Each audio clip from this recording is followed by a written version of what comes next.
ഓരോ അവതാരങ്ങളും ഇങ്ങനെ ആ ഒരുക്കൊക്കെ കണ്ടു കഴിഞ്ഞാൽ നമുക്ക് ആ മൂർത്തിയെ നേരിട്ട് കാണുന്ന അനുഭവം നമ്മളെ അനുഗ്രഹിക്കുന്ന ഒരു പ്രതീതി. അത് മാറി എന്തോന്നറിയത്തില്ല.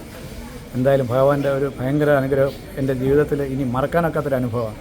ഒരനുഭവമാണ് നമുക്ക് ഈ 10 ദിവസം തൊഴുക നല്ല പുണ്യമാണ്. വളരെ കുറച്ച് സമയം കിട്ടിയുണ്ടെങ്കിൽ പോലും അതിഗംഭീരമായ രീതിയിൽ നമുക്കിത് നടത്തുവാൻ കഴിയും എന്നുള്ളതാണ്. യോഗമായിട്ടാണ് ഞാൻ കരുതുന്നത്. ഭഗവാനെ എന്തെങ്കിലും സേവിക്കാൻ കിട്ടുന്ന സമയം എന്തെങ്കിലും ചെയ്തിട്ട് ഇറങ്ങി പോവുക, ഇതാണ് ഞാൻ ഉദ്ദേശിക്കുന്നത്. ഞാൻ 15 വർഷമായിട്ട് ഞാൻ ഈ അമ്പലമായിട്ട് സഹകരിക്കുന്ന ആളാണ്. ഈ ദശാവതാര ചാർത്ത് തുടങ്ങിയതിന് ശേഷം ഇത്രയും ഭക്തജന തിരക്ക് ഈ അമ്പലത്തിൽ ഒരിക്കലും. ശ്രീകൃഷ്ണസ്വാമി ക്ഷേത്രത്തിലെ ദശാവതാര ചാർത്ത് നമ്മൾ വളരെ കുറച്ച് ദിവസം കൊണ്ട് പ്ലാൻ ചെയ്ത ഒരു പരിപാടിയാണ്. പക്ഷെ നമ്മൾ സത്യം പറയും ഇത്രയേറെ, അതായത് നമ്മൾ ഒരു 2, 3, 4 മാസം കൊണ്ട് പ്ലാൻ ചെയ്യുന്ന ഒരു പരിപാടി പോലെ തന്നെ നമുക്ക് വളരെ കുറച്ച് സമയം കിട്ടിയുണ്ടെങ്കിൽ പോലും അതിഗംഭീരമായ രീതിയിൽ നമുക്കിത് നടത്തുവാൻ കഴിയും എന്നുള്ളതാണ്. ഇതുവരെ നമുക്ക് 8 ദിവസത്തെ ചാർത്ത്. ഇന്നലെ ശ്രീരാമൻ വന്ന് നിൽക്കുന്നത് പോലെയാണ് ഇന്നത്തെ ചാർത്ത്. അതുപോലെ ഓരോ ദിവസത്തെയും ചാർത്തുകൾ അതിഗംഭീരമായിരുന്നു. ഇന്നലത്തെ ശ്രീരാമൻ, ഇന്നത്തെ ബലരാമൻ, നാളത്തെ ശ്രീകൃഷ്ണനൊക്കെ എന്താ നമുക്ക് പറയുന്നത്, അത് അതായത് വിഗ്രഹത്തിൽ ചന്ദനത്തിൽ ചാർത്തിയെടുക്കുന്ന ആ രൂപങ്ങൾ, ആ കരവിരുത് ഭയങ്കരമാണ്. നമ്മുടെ തിരുമേനിയുടെ സുബ്രഹ്മണ്യൻ പോറ്റി കണ്ടാറുള്ള സുബ്രഹ്മണ്യൻ പോറ്റിയാണ് ഇന്ന് കേരളത്തിൽ ഏറ്റവും വലിയ പ്രഗത്ഭനായിട്ടുള്ള തിരുമേനിയാണ്. അദ്ദേഹമാണത് ചാർത്തുന്നത്. പക്ഷെ പ്രതീക്ഷകൾക്ക് അപ്പുറമായിപ്പോയി. നമ്മുടെ ലഘുഭക്ഷണമായാലും കുലശേഖരനിൽ ഇവിടെ ഒരുപാട് വ്യക്തിത്വങ്ങളിവിടെ വന്നു. പലരെയും അഭിപ്രായം 30 വർഷം 40 വർഷമായി ഇത്രയും ജനങ്ങളെ കണ്ടിട്ട്. അഷ്ടപുരോണിക്ക് ഇവിടെ ഉത്സവത്തിന് ചിലപ്പോൾ ആളുകൾ വരാറുണ്ട്. പക്ഷെ അതുപോലല്ല, ഇങ്ങനെ ഒരു പരിപാടി സംഘടിപ്പിച്ചതിൽ വളരെയേറെ അഭിനന്ദനാർഹമാണ്. കൊട്ടാരക്കര ടൗണിൻ്റെ ഹൃദയഭാഗത്തുള്ള ഒരു ക്ഷേത്രമാണ് ഇത്. വളരെ അതിന് പറയുന്ന ഒരു ശോച്യാവസ്ഥയിലായിരുന്നു. പക്ഷേ ഇപ്പോൾ അത് വളരെ കുറച്ച് നാളുകൾ, ഇപ്പോൾ ഏകാദശി, എല്ലാ മാസത്തിലെ ഏകാദശി വിശാലമായി ആഘോഷിക്കുന്നു. എല്ലാ മാസത്തിലും രോഹിണി പ്രസാദത്തോടുകൂടി രോഹിണി ആഘോഷിക്കുന്നു. അതുപോലെ 1-ാം തീയതി എല്ലാം ഭഗവാന് വേണ്ടുന്ന എല്ലാ കാര്യങ്ങളും, എല്ലാ പൂജാതി കാര്യങ്ങളും വഴിപാടുകളും എല്ലാം നല്ല ഗംഭീരമായി നടത്തിക്കൊണ്ടു. അതിന് ഭക്തജനങ്ങളുടെ ഒരു പങ്കാളിത്തം. നമ്മൾ ഒരാളോട് ഒരു പൂജ നടത്തണമെന്ന് പറഞ്ഞാൽ ഒരാൾ പോലും നിഷേധിക്കാത്ത ശക്തിയുള്ള ഒരു കൃഷ്ണൻ, കയ്യിൽ വെണ്ണയുമായിരിക്കുന്ന ഒരു കൃഷ്ണനാണ്. അതുപോലെ നമുക്ക് പറയാൻ പറ്റുന്നില്ല ഇവിടുത്തെ ജനങ്ങളുടെ സഹകരണം. ഒരാൾ പോലും ഒന്നിനു പോലും ഒരു അഭിപ്രായ വ്യത്യാസം പറയാതെ വളരെയേറെ സഹകരണ മനോഭാവത്തോടുകൂടി എല്ലാ കാര്യങ്ങൾക്കും നമ്മളൊരു ഭക്തൻ്റെ അടുത്ത് ഒരു ആവശ്യം പറഞ്ഞാൽ അത് സാധിച്ചു തരുന്ന രീതിയിൽ. ഇപ്പോൾ തന്നെ ഒരു വാർപ്പ് നമ്മളൊരു ഭക്തനോട് പറഞ്ഞു, വാർപ്പ്, പ്ലേറ്റ്, അങ്ങനെ പല കാര്യങ്ങളും ഇനിയും ആളുകൾ ഇങ്ങനെ സ്പോൺസർ ചെയ്യാൻ തയ്യാറെടുത്തിരിക്കുന്നു. അതുപോലെ തന്നെ നമ്മൾ അഷ്ടമിരോടിനനുബന്ധിച്ച് 5 ലിറ്ററിൻ്റെ ഒരു വെള്ളി കലശക്കുടം, അതിന് വേണ്ടുന്ന ഒരു തയ്യാറെടുപ്പ് അതും ഒരു ഭക്തൻ സമ്മതിച്ചിരിക്കുകയാണ്. ഒരു ക്ഷേത്രമാണ് കൃഷ്ണക്ഷേത്രം. ആ ക്ഷേത്രത്തിൽ ഇന്ന് ഭയങ്കര വലിയ ഭക്തന് തന്നെ. അതിൽ ഞങ്ങൾക്ക് വളരെയേറെ സന്തോഷം. ഞങ്ങളുടെ കൈവിട്ടുപോയി, അതാണ് ഞങ്ങൾക്ക് പറയാനുള്ളത്. ഞങ്ങൾ ഉദ്ദേശിച്ചതിനെക്കാട്ടിലും അതിഗംഭീരമായി ദശാവതാര ചാർത്തിൻ്റെ 8 ദിവസമുള്ള ചാർത്ത്, ഓരോ രൂപങ്ങൾ, ഓരോ ഭഗവാന്റെ ഓരോ അവതാരങ്ങൾ നമ്മുടെ മുന്നിൽ പ്രത്യക്ഷപ്പെടുന്ന തരത്തിലാണ്. ക്ഷേത്രത്തിൽ നമ്മൾ പണ്ടേ വരുന്ന ഭക്തയാണ്. പിന്നെ ഇപ്പോൾ ഈ ദശാവതാര ചാർത്ത് കാണാൻ ഭയങ്കര സന്തോഷമുള്ള കാര്യം. അപ്പോൾ നമുക്ക് അടുത്തിത്ര സൗകര്യമായിട്ട് കാണാൻ പറ്റി. ആദ്യമായിട്ടാണ് കാണുന്നത്. ഭയങ്കര സന്തോഷം. കണ്ട ഓരോ ദിവസവും ഭക്തരിങ്ങനെ ഒഴുകി വരും. കാരണം ഒരു ദിവസം വന്നവർ പിന്നെ അത് മിസ്സാവാതിരിക്കാൻ മാക്സിമം പ്രാർത്ഥിച്ചുകൊണ്ട് അവർ വേറെ ഒരു തടസ്സം ഉണ്ടാവല്ലേ എന്നും പറഞ്ഞ്. ഇപ്പോൾ 2-3 ദിവസമൊക്കെ കഴിഞ്ഞ് വന്ന് കാണുന്നവർ നേരത്തെ വരണ്ടായിരുന്നു എന്ന് ഉള്ള രീതിയിൽ പറയും. എനിക്ക് ഭയങ്കര ഒരു അനുഭൂതി. കാണുമ്പോൾ എന്ത് സന്തോഷമായി.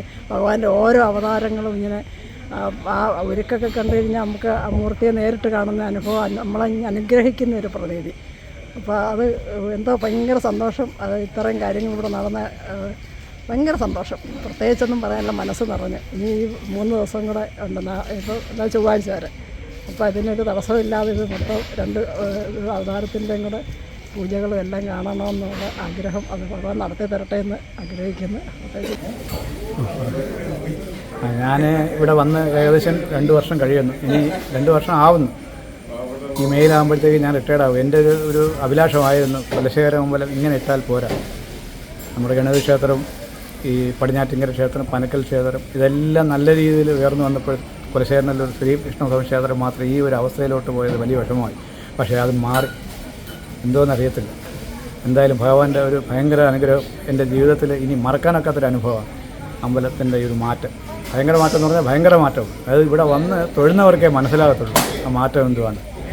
അത് ഇനി എനിക്കതിലൊന്നും പറയാനില്ല. കാര്യം അത്രമാത്രം ഞാൻ കൃതാർത്ഥനാണ്.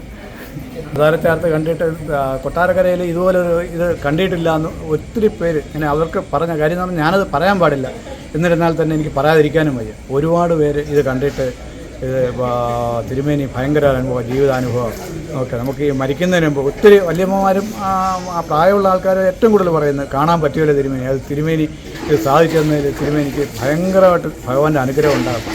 പിന്നെ ഒത്തിരി പേരെന്ന് പറഞ്ഞു കഴിഞ്ഞാൽ ഒത്തിരി പേര് ഇവിടെ, അത് നിങ്ങൾക്ക് ഇവിടെ വരണം, വന്ന് കണ്ടെങ്കിലേ അത് മനസ്സിലാവും. പറഞ്ഞു. കഴിഞ്ഞ 15 വർഷമായിട്ട് ഞാൻ ഈ അമ്പലവുമായിട്ട് സഹകരിക്കുന്ന ആളാണ്. ഈ ദശാവതാര ചാർത്ത് തുടങ്ങിയതിന് ശേഷം ഇത്രയും ഭക്തജന തിരക്ക് ഈ അമ്പലത്തിൽ ഒരിക്കലും ഉണ്ടായിട്ടില്ല. ഈ ദശാവതാര ചാർത്ത് നടന്നതിന് ശേഷമാണ് ഇത്രയും ആളുകൾ ഈ അമ്പലത്തിൽ വരുന്നതും. എല്ലാവർക്കും വളരെ ഭക്തിയോടാണ് എല്ലാവരും പോകുന്നത്. എല്ലാ കാര്യങ്ങളും ഭംഗിയായിട്ട് നടക്കുന്നു. ഉണ്ടായിട്ടിരുന്നിട്ടുണ്ട്. അതിനിടയ്ക്ക് 2 പ്രാവശ്യം ഗണാതിയമ്പലത്തിരുന്നിട്ടുണ്ട്. പിന്നെ ഇപ്പോഴാണ് 3ാമത്തെ പ്രാവശ്യം ഇപ്പോൾ കുലശേഖരത്തമ്പലത്തിൽ വന്നത്. ഇതൊരു നിയോഗമായിട്ടാണ് ഞാൻ കരുതുന്നത്. ഭഗവാനെ എന്തെങ്കിലും സേവിക്കാൻ കിട്ടുന്ന സമയം എന്തെങ്കിലും ചെയ്തിട്ട് ഇറങ്ങി പോവുക, ഇതാണ് ഞാൻ ഉദ്ദേശിക്കുന്നത്. അതിൻ്റെ ഭാഗമായിട്ട് ഞങ്ങളിവിടെ കമ്മിറ്റി എടുത്തതിന് ശേഷം ഞങ്ങളെല്ലാവരും കൂടെ തന്ത്രിയെ കാണാൻ പോയി. ഇപ്പോൾ തന്ത്രി പറഞ്ഞതിനനുസരിച്ചാണ് നമ്മളിപ്പോൾ ഈ ദശാവതാര ചാർത്ത് നടത്തുന്നത്. അപ്പോൾ എന്തായാലും നമ്മൾ പ്രതീക്ഷിച്ചതിനേക്കാൾ ഉപരി ആളുകളുടെ സഹകരണവും എല്ലാവരും ഉണ്ട്. ഒരുപാട് പേര് വരുന്നുണ്ട്, വന്ന് തൊഴുന്നുണ്ട്. നമുക്ക് ഏറ്റവും കൂടുതൽ സന്തോഷം അതാണ്, ഭഗവാനെ സേവിക്കാൻ കിട്ടിയതും. അതിൻ്റെ ഏറ്റവും സന്തോഷം കിട്ടുന്നത് ഈ ആളുകൾ വന്ന് തൊഴുന്നത് കാണുമ്പോഴാണ്. അപ്പോൾ ഇനിയും കുറേ കാര്യങ്ങൾ ഇവിടെ ചെയ്യാനുണ്ട്. അതിൻ്റെ കാര്യങ്ങളിലോട്ട് ഞങ്ങളിങ്ങനെ മുമ്പോട്ട് പോകണം. അപ്പോൾ എല്ലാവരുടെയും സഹകരണം ഉണ്ടാവണം, ഉണ്ടായെങ്കിലേ ഞങ്ങൾക്ക് മുമ്പോട്ട് പോകാൻ ഒക്കത്തുള്ളൂ. എനിക്ക് അവരോട് ജനങ്ങളോടും ഭക്തജനങ്ങളോട് പറയാനുള്ളത് അതേ ഉള്ളൂ. ഇവിടെ ഇത്ര തിരക്കുണ്ടായിട്ടില്ല.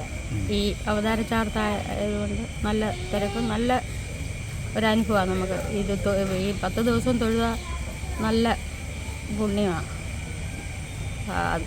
10 ദിവസം തൊഴാൻ പറ്റണം. നല്ല അനുഭവമാണ്, നല്ല ഇത് നമുക്ക്.